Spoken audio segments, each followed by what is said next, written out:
자, 돼지 눈에는 돼지만 보이고 부처 눈에는 부처만 보인다라고 이성계하고 무학대사가 얘기하는 거 우리가 잘 알잖아요. 아는데 돼지가 어디 있어요? 돼지 같다라고 할 때 돼지가 그때 있잖아, 돼지가. 자, 그러면은 자, 여기서 유식이 그게 유식이에요. 자, 돼지 같다라고 하는 순간에 말하는 사람도 말 듣는 사람도 돼지를 자기 머릿속에서 그리잖아요. 근데 그 돼지가 실제 돼지가 아니잖아요. 무학대사를 보고 돼지라 했잖아. 그럼 무학대사 돼지다, 돼지처럼 보인다라고 했는데 무학대사는 돼지가 아니죠. 그런데 무학대사가 이성계한테 뭐라고 해요? 돼지 눈에는 돼지만 보인다 할 때 돼지 눈이 뭐예요? 돼지라고 파악한 그 놈이에요. 그 놈. 돼지를 보는 놈이 바로 돼지 눈이고 돼지 눈이니까 돼지지. 그게 영상이라는 말이 그 말이에요. 그래서 사실은 유식불교가 반야사상보다도 선불교에 더 영향을 더 많이 미친 것 같아요. 요 마음의 구조를 정확하게 알면요, 가나선도 되게 쉬워요. 위파사나하고도 바로 통해요.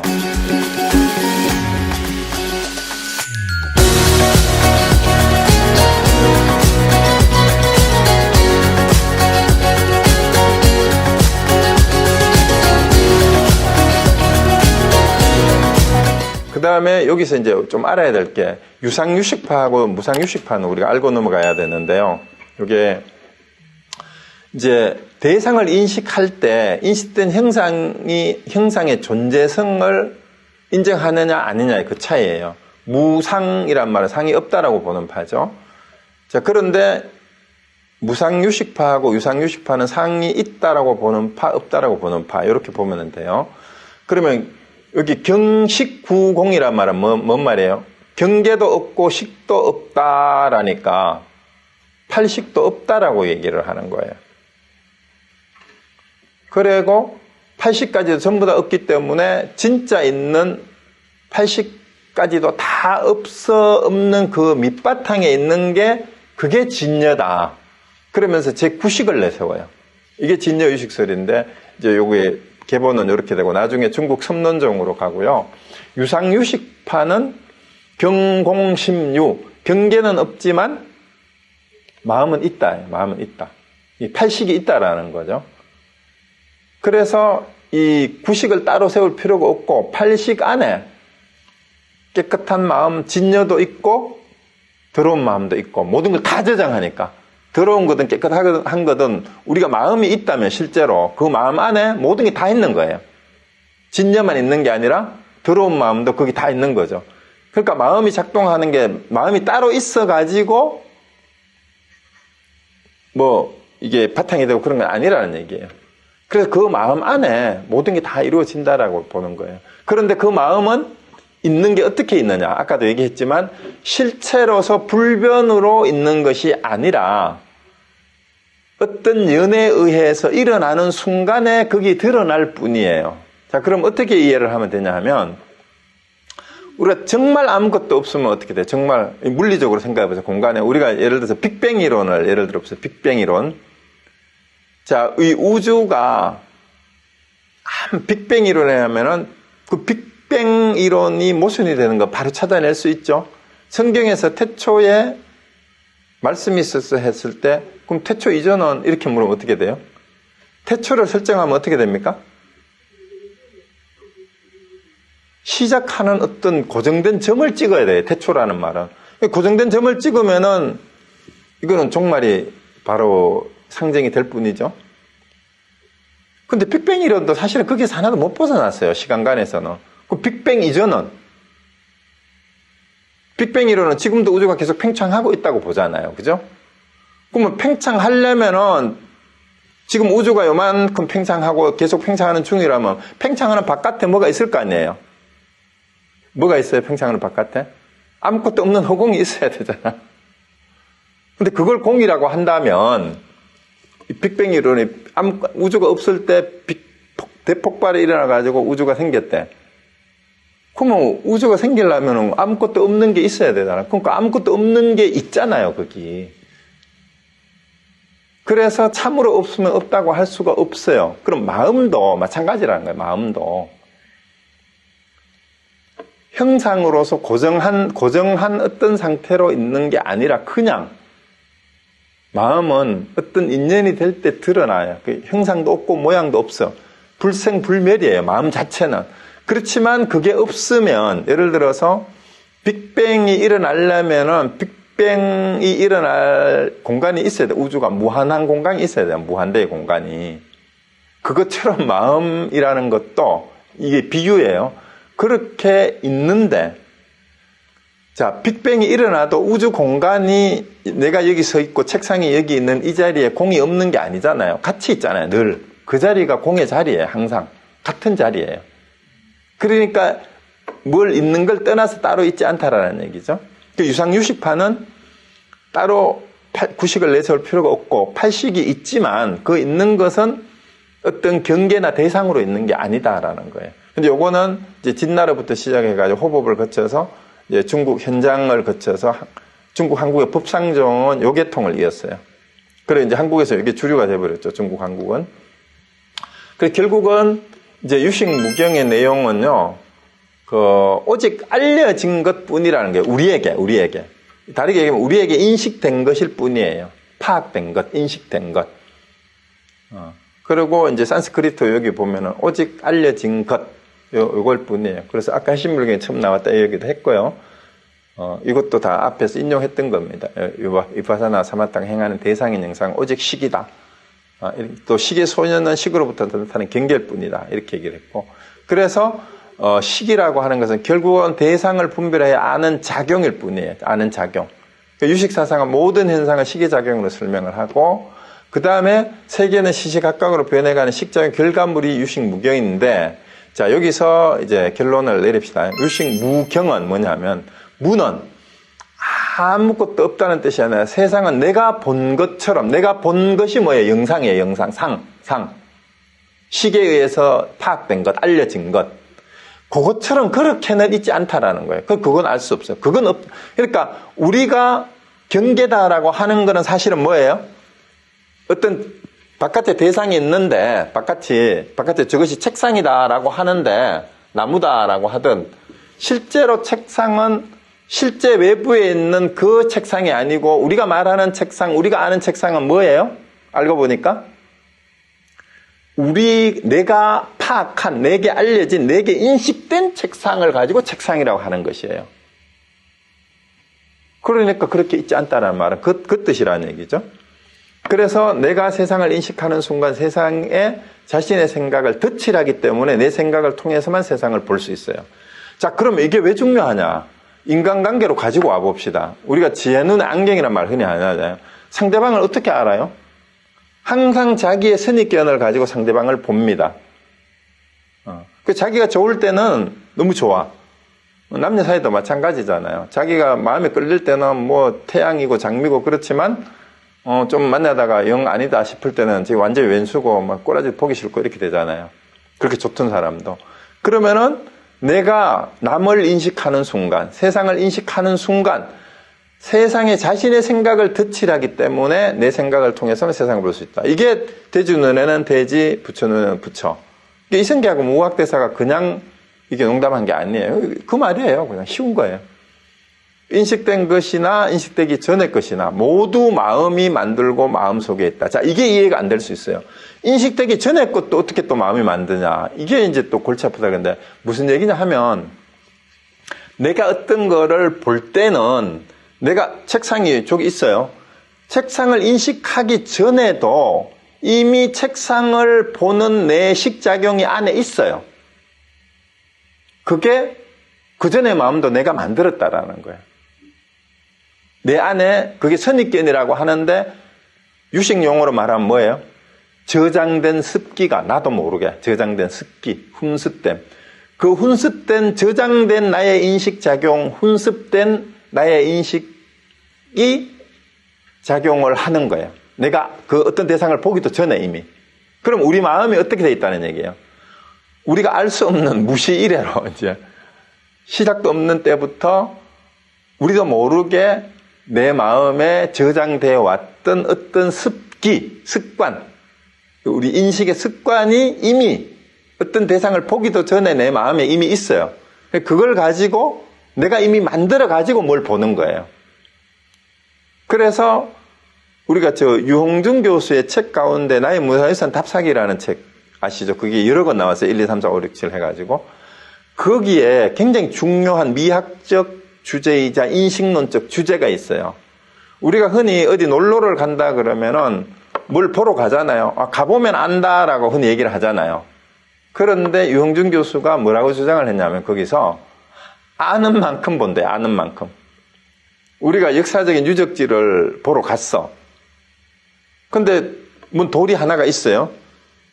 근데 아무것도 모르고 가면 그냥 돌덩이인데 지나갔는데 거기에 이 돌이라는 게 어떤 역사적인 뭐 사건하고 전설하고 뭐 이런 게 그 연관이 되어 있는 그런 거다라는 걸 알고 가면은 뭐예요? 이 다르게 보이는 거예요. 그것처럼 아는 만큼 본다라는 얘기는 뭐냐면은 우리가 언제 알게 됐는지는 모르게 우리 마음 안에 훈습된 아레아식에 저장되어 있는 나의 인식작용이, 마음의 활동이 이미 마음을 그렇게 만들어 본다라는 거예요. 만들어서 본다라는 거예요. 그래서 내 마음이 세상을 만들어서 본다라는 거예요. 우리 심리학에서는 너무 쉬운 오리 토끼 그림, 그거는 뭐 너무 잘 아시죠? 이렇게 애매하게 그려놓고 오리하고 뭐 이게 참 안 지워지네. 오리하고 토끼 그림을 이렇게 해놓으면 예를 들어서 이렇게 해놓고 이거를 잘 그리든 못 그리든 이게 토끼라 그러면은 이걸 토끼 귀로 보여요. 근데 이걸 오리 주둥이로 보면 오리 주둥이로 보여요. 이제 그런 것처럼 우리가 세상을 볼 때 똑같은 거를 보고도 사람이 인식을 하는 게 전혀 어떤 인연에 의해서 보느냐, 정보가 뭐냐에 따라서, 자기의 선입견이 뭐냐에 따라서, 먼저 주어진 정보가 뭐냐에 따라서 다르게 본다라는 거예요. 똑같은 것도 다르게 볼 수 있다라는 거죠. 이렇게 해놓으면은 이게 뭐 공룡 같기도 하고 토끼 같기도 하고 뭐 하여튼 뭐라고 하든. 근데 그래서 우리가 파악한 거는 뭐예요? 실제 이게 아니잖아요. 우리가 파악한 나의 상일 뿐이에요. 그래서 세상을 내가 짓는다라는 말, 그런 의미예요. 세상을 물리적으로, 물질적으로 마음이 주조를 해낸다라는 뜻이 아니고, 만들어낸다는 뜻이 아니고, 항상 우리는 인식작용을 통해서 세상을 보고, 또 그렇게 해서 파악된 걸 가지고, 내게 파악된 상을 가지고 이게 세상이라고 판단할 뿐인데 사실은 세상은 그게 아니라는 거죠. 세상은 그렇지 않다라는 거예요. 그래서 그게 가짜라는 거 알면 그게 그걸 왜 중요하냐. 불교의 출발은 현실 삶의 고통에서 출발했어요. 12연계에서 생로병사 우비고뇌하는 이 고통을 어떻게 하면 없앨 수 있을까? 거기에서 고통을 벗어나서 어떻게 하면 즐거운 삶을 살 수 있을까? 그 원인이 뭘까? 원인을 알고 보니까 나에게 집착하고 현상세계에 집착하고 이거를 전문용어로 뭐라 그래요? 아집. 나에게 집착하는 거. 대상에 집착하는 거를 법집. 이 집을 끊어내야 되는데 집을 끊어내려고 보니까 이 집이 왜 생기는지를 알아보니까 이 마음의 이 작용이더라 이거예요. 그 마음이 이제 유식 불교에서는 이제 육식만 있는 게 아니고 그 밑에 있는 아리아식이라고 하는 게 있는데 그게 그렇게 만드는 거다. 이렇게 주장하는 거죠. 유식불교에서는. 그래서 그거를 알아야 진짜 아집과 법집을 없애고 괴로움의 고리를 끊을 수 있고 진짜 행복할 수 있다라는 게 이제 근원적으로 거기까지 가는 거죠. 그래서 이제 결국은 유식이란 오직 조건에 의해서 생기한 현상일 뿐 어디에도 보고 듣고 생각하는 자아는 없다라는 거예요. 그 임무와. 그 다음에 대상도 마찬가지로 이제 생각할 필요도 없고 말로도 뭐뭐라고 규정할 수가 없어요. 언어적 대상이 안 돼. 왜? 언어적 대상이 안 된다라는 말은 뭐냐 하면은 뭐뭐는 뭐뭐다라고 정의를 하잖아요. 뭐뭐다. 정의하는 거는 내가 규정하는 것일 뿐이고 이 규정은 뭐예요? 규정은 상이에요. 상. 표상. 근데 대상은 뭐예요? 세상은? 이게 언어잖아. 실제로 있는 거는 언어의 대상이 아니잖아요. 그러니까 말로 안 된다는 말은 그 말이에요. 말로 표현해도 안 된다는 얘기지. 그래서 무경은 분별하는 인식과 대응되는 개념이 아니라 청정세간 후득지의 현현의 사태. 그래서 알고 보니까 이 인식과 대응되는 개념이 아니고 그래서 이거를 다 이렇게 식작용이 이렇다라는 걸 알고 보니까 우리가 경계라고 생각했던 거는 경계가 아니더라. 그러니까 그 중국의 어느 섬이죠? 산은 산인데 공부를 하고 나니까 산은 산이 아니더라라는 거예요. 산은 산이 아니더라. 그러고 다시 보니까 또 다시 산은 산인데 앞에 산은 산하고 산은 산이 아니다 하고 뒤에 산은 산이다 하는 거 완전히 달라요. 앞에서 얘기했던 거는 산은 산이라고 해요. 우리가 법을 가지고 실체가 있다고 분별한 사량 분별로 인해서 산은 산이다라고 정의해서 대상하고 동일시한 산이에요.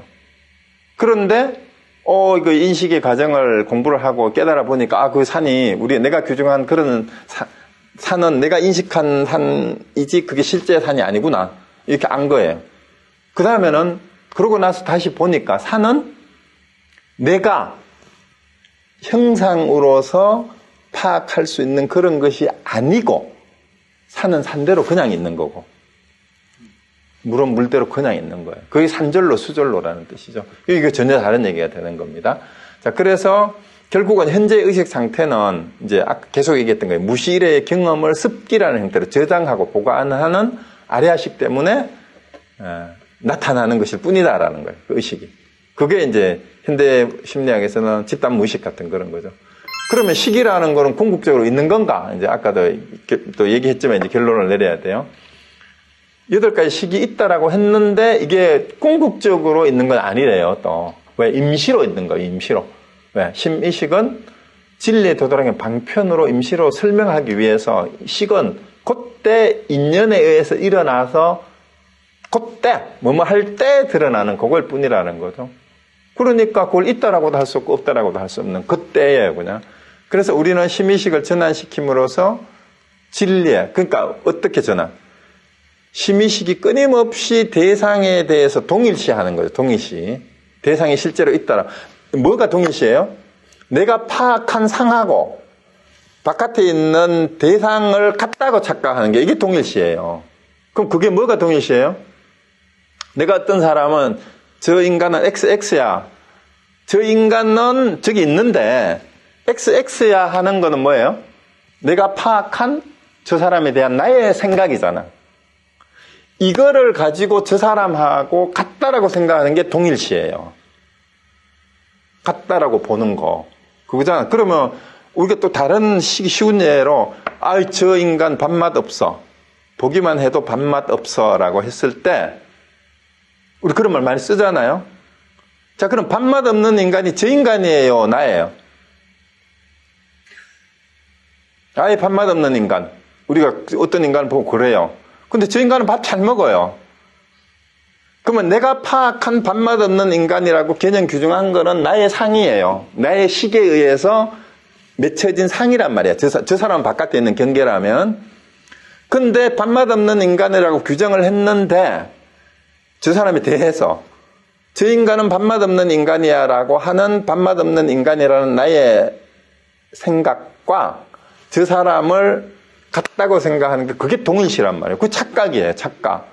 그 진짜 밥맛 없는 인간 누구예요? 저 인간 보기만 해도 밥맛 없으니까 지가 밥맛 없는 거지. 자기가. 그럼 자기가 밥맛 없는 인간이죠. 그러니까 돼지 눈에는 돼지만 보여. 돼지라고 하는 놈이 돼지인 거예요. 그 얘기잖아요. 그 식은 사실 유식론은 그렇게 보면 사실 그렇게 어려운 거 아니에요. 자, 그래서 밥맛 없는 인간은 누구? 저 인간이 아니고 나. 그것만 알면은 얼마나 말조심을 하게 될 수밖에 없어요. 구업을 짓지 않을 수 있잖아. 당장 요것만 깨달아도 남한테 함부로 안 하고 동일시하지 않을 수 있고요. 그래서 이제 어쨌든 자, 그래서 심의식을 전환시켜야 이게 모두가 가짜라는 거를 알아야 이 말이에요. 그 전도몽상이라 하잖아요. 전도몽상. 전도몽상은 이게 전도된 몽상이 바로 유식에서 말하는 이 상이에요. 상. 우리가 파악한 게 전부 다 전도된 몽상이에요. 꿈이에요. 꿈. 꿈속의 망상하고 같은 거예요. 그 이제 반야신경에 나오는 것처럼. 이게 몽상인 줄 알아야 진리에 도달할 수 있다 이 말이에요. 그러려면 심의식의 본질을 밝히고 구조를 해명해야 되지. 그러니까 궁극적으로는 심의식 존재가 부정돼야지만 일단 그거는 수행의 결과물로 그거는 입증이 되는 거니까 수행의 과정에는 이 작동을 하잖아요. 이게 심의식이. 이 작동하는 이 원리를 파악을 해서 이거를 해체시켜 나가야 되는 거예요. 전환시켜 나가야 되는 거예요. 그게 수행이라는 거예요.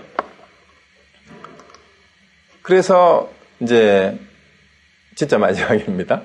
중간학파는 이제 육아학파하고 이제 주장을 비교를 해봤을 때 일체품은 모두 자성이 없다는데 유식론에서는 그 일체품 자성은 없어. 그러나 일체가 모두 존재하지 않는다고는 말할 수 없다라는 거예요. 그러니까 근데 존재하는 방식이 자성이 있는다라고는 아니에요. 임시로 있는 거죠.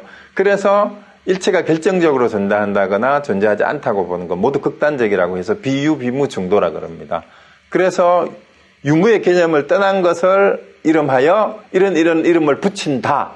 그 이름을 붙이지만 진여다, 성이다, 법이다, 부처다 뭐 하지만 이거는 뭐예요? 이언자성, 말을 떠난 자성이다라는 거예요. 말을 떠난 자성, 말로 할 수 없는 거라는 거예요. 그래서 유무를 초월해 있는 것들의 진리에 도달하는 길은 이언중도라고 해요. 이언중도, 말을 떠난 중도라는 거예요. 말로 안 돼 이게. 그러니까 언어로 표현되지 않는 초놀래 세계니까 말로 안 되니까 조조스님한테 계획의 불성이 있습니까? 어떤 날은 유라 그래. 또 똑같은 질문 어떤 날은 또 무라 그래. 왜 무라 했지? 왜 어떤 날은 또 유라 했지? 여기에는 이 유무중도를 이해를 해야 그 답을 찾을 수가 있어요. 그때 어떤 날은 또 하여튼 제자들도 끝까지 물고 늘어져야 돼. 그러니까 그런 스님이 있을 때 스님은 불성이 있습니까? 이러니까 또 무 이러는 거야. 조스님 그런 하드도 있어요. 개만 불성이 있다고 스님은 불성이 있습니까? 이러니까 또 무한 거야. 아니 일체 중생이 불성이 있다는데 왜 스님은 없다 하십니까? 이러니까 나는 일체 중생이 아니니라 또 이렇게. 그 뭐예요? 그 근간견을 가지고 이제 답은 아니지만 해설해 볼 수 있잖아. 중생이라는 상을 가지면 안 되니까 일체 중생이 아니니라 하잖아. 일단은 이론으로는 거기까지는 이해는 해야 돼요. 그렇게 해서 이런 걸 하나하나 내려놓고 보면 선사들이 선문답이 그냥 나온 게 아니고요. 유식불교하고 중관사상을 철저하게 이해하고 깨달은 사람이 선불교의 그 화두를 한마디로 얘기할 수 있는 거예요. 그거 모르고 그런 얘기가 안 나와요. 한법화석 이런 것까지. 자, 일단 오늘은 여기까지. 그래서 오늘 유식 무경의 의미만 잘 이해하시면 돼요. 유식이 뭐다. 이것만 이해하면은 나머지 이제 뭐 사분법이니 뭐 삼성이니 삼무성이니 뭐 사지 네 가지 지혜니 그다음에 뭐 보살 십지 이것도 이제 그 하암사상에도 영향을 미치지만 여기에도 이제 오비 수행법이 있어요. 이제 그런 거는 다음 시간에 구체적으로 좀 알아보기로 하고 오늘 마치겠습니다.